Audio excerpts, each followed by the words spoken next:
630 AD, a year of destiny. The Muslim vanguard surges from Medina, descending upon Mecca. Leading one of 4 tactical columns, Khalid bin Walid shatters the Qurayshi cavalry, securing the holy city. But the march doesn't stop there. He plunges into the chaos of Hunain and the grueling siege of Taif, cementing his role as the Prophet's premier strike commander. From the northern sands of Tabuk, Khalid is unleashed upon Daumat ul-Jandal.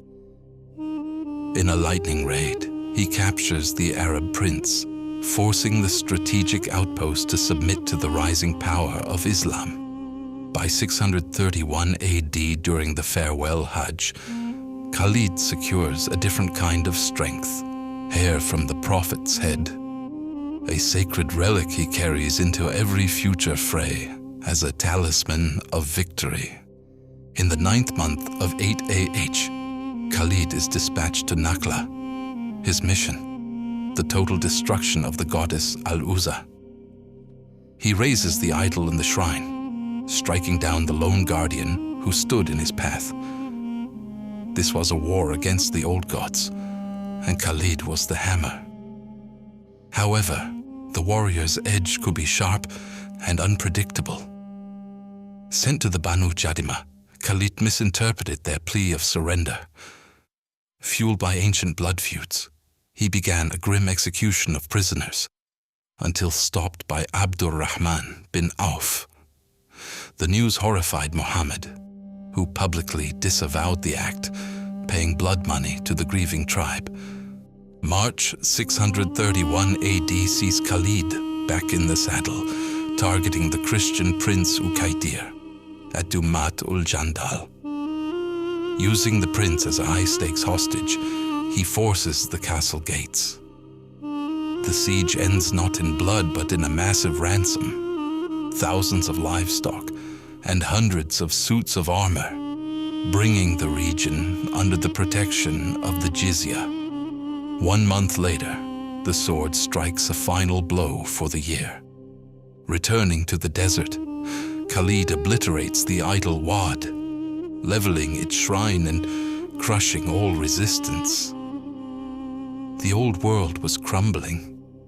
The era of Khalid bin Walid had truly begun. Following Muhammad's passing, numerous influential Arab tribes revolted against Medina's authority. Caliph Abu Bakr deployed his forces to suppress these rebels and apostates. Khalid, acting as a primary advisor, helped architect the strategic maneuvers of the Rida Wars.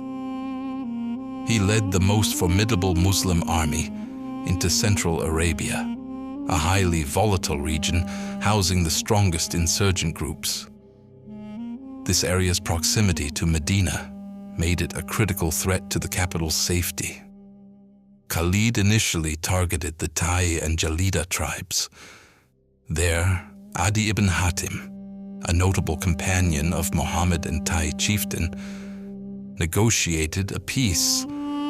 Consequently, these tribes peacefully submitted to the Caliphate's rule. In mid-September 632 AD, Khalid ibn al-Walid secured a decisive victory over Tulayha, a prominent rebel leader who had claimed prophethood, to galvanize support. Tulayha's influence was shattered following the subsequent defeat of his remaining forces at the Battle of Gamra. Continuing his campaign, Khalid advanced to Nakra, where he overcame the rebel tribe of Banu Salim. By October 632, the region was fully stabilized, following the Battle of Zafar, which saw the final defeat of the tribal leader Salma.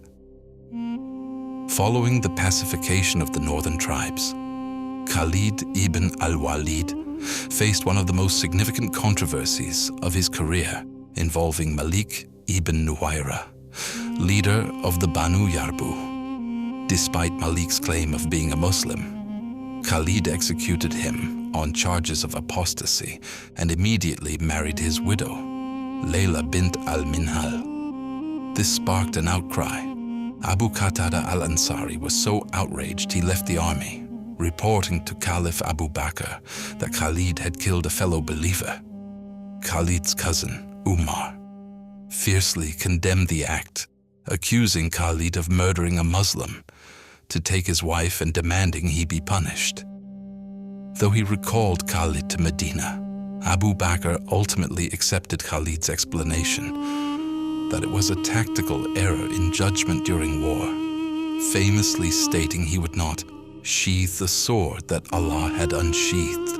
Following his trial, Khalid ibn al-Walid was sent to eliminate the caliphate's greatest threat.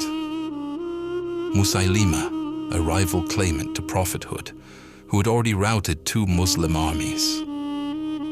In late December 632 AD, Khalid led the 3rd campaign against him at the Battle of Yamama. In a brutal confrontation, Khalid's forces breached the rebel stronghold, infamously known as the Garden of Death.